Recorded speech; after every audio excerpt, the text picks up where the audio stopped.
Welcome, everyone. Man, I am absolutely thrilled you're here today. We are looking at the incredibly fragmented, chaotic, and just totally fascinating state of digital entertainment right now. We're pulling back the curtain on the June 2026 attention economy. We've compiled massive amounts of data from Billboard, TikTok chart, Twitch tracker, and YouTube trends to figure out exactly what is capturing the modern mind. Okay, let's dive into this explainer. Think about your own scrolling habits today. I mean, with a literal infinity of content right at our fingertips, everything from major studio blockbusters to somebody just streaming from their bedroom. Where is the world's attention actually going? Who's winning the battle for your screen time? Well, the data we found is definitely going to surprise you. Get a load of this staggering number, 344.9. Now, that's not a daily view count. Nope. That is the number of hours the #1 Twitch streamer, Jinsey, streamed in just the last 30 days. Think about that stamina for a second. That is over 11 hours a day, every single day, broadcasting live to an average of nearly 50,000 concurrent viewers. That's basically like staying awake and streaming for 14 days straight without a wink of sleep. This isn't just entertainment. It's a digital marathon, and it perfectly sets the stage for the sheer scale of internet consumption we're looking at today. Section 1. The Global Music Zeitgeist. Traditional charts versus algorithmic virality. So we're currently living in two entirely different musical realities, split right down the middle between legacy industry metrics and the chaotic energy of social media virality. Now, what's really interesting about this dichotomy is that, on one hand, we have the traditional powerhouse, the Billboard Hot 100. This week, we see Ariana Grande's highly anticipated comeback track, Hate That I Made You Love Me, debuting at #1. It's a massive, curated, industry-backed win. But on the other hand, looking at the TikTok chart data, the music landscape is entirely decentralized. It's driven by thousands of global creators using niche user-generated sounds, wild remixes, and sped-up tracks that might never touch a Billboard chart, but are echoing through millions of phones worldwide. Let's break down that TikTok chart data to see what active participation actually looks like. Because these aren't just streams. These are user-generated content videos. Pop is dominating, with artists like Joni inspiring over 15.1 million individual videos. Hip-hop and rap see Tems driving 8.7 million creations. And rock is right up there too, with Gianluca Marino sparking 7.6 million videos. People aren't just listening to this music passively anymore. They're using it as tools to soundtrack their own lives, perform trends, and feed the algorithm. It's wild. However, don't write off the traditional music video just yet, provided it's an absolute spectacle. This number right here, 7 million, represents the views pulled in just over a day on YouTube for the massive K-pop mega collab Iconic by Mistake featuring Les Seraphim, Illit, and Katse.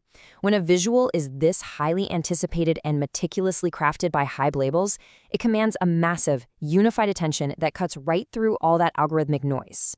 Section 2. Gaming and live streaming dominance. The active attention economy.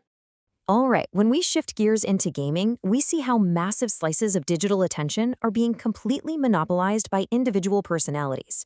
We're entering the fastest growing sector of the digital world, where audiences don't just watch, they engage, they chat, and they form fiercely loyal communities. Based on Twitch tracker data for June 2026, Jinxie leads with over 49,000 average viewers, partially driven by his intense playing Elden Ring until I beat it streams. Right behind him is Kedril with 48,000 and the Burnt Peanut holding down 34,000 average viewers. These creators are essentially operating their own highly successful television networks live from their desks. And let's see how this translates over to YouTube's trending gaming content. This space is absolutely dominated by major legacy franchises dropping new spectacles. I mean, we have the Cyclops character reveal for Marvel Rivals, a massive Nintendo Direct broadcast, a gorgeous gameplay demo for the new Fable, the teaser for Kingdom Hearts IV, and a 28-minute demo of Halo Campaign Evolved. Oh, and of course the ever-present Roblox, capturing millions of views through massive creators like Flamingo and Kalis Blocks. But here's the thing. You don't need a $100 million budget to capture an audience. Indie hits are thriving purely on the comedic chops of the creators playing them.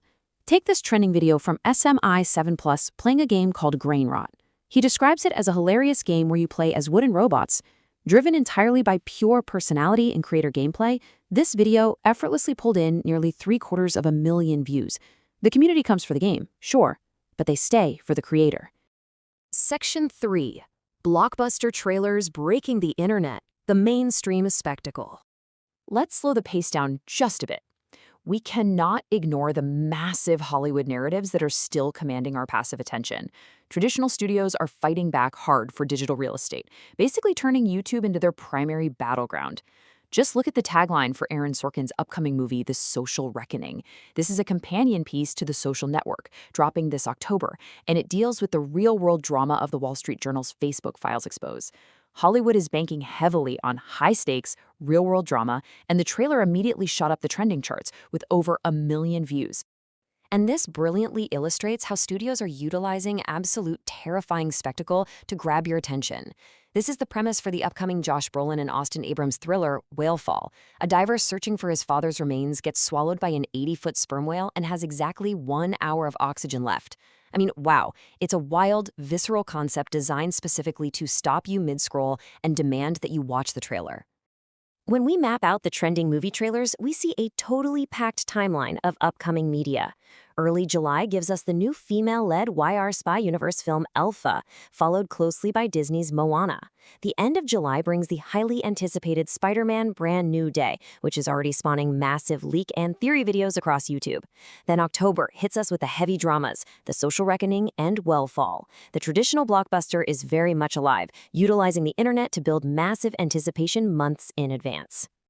Section 4. The Fragmented Attention Economy. Mainstream spectacles versus niche communities. So, bringing all this data together, the crucial point is that we're left with a massive core dichotomy.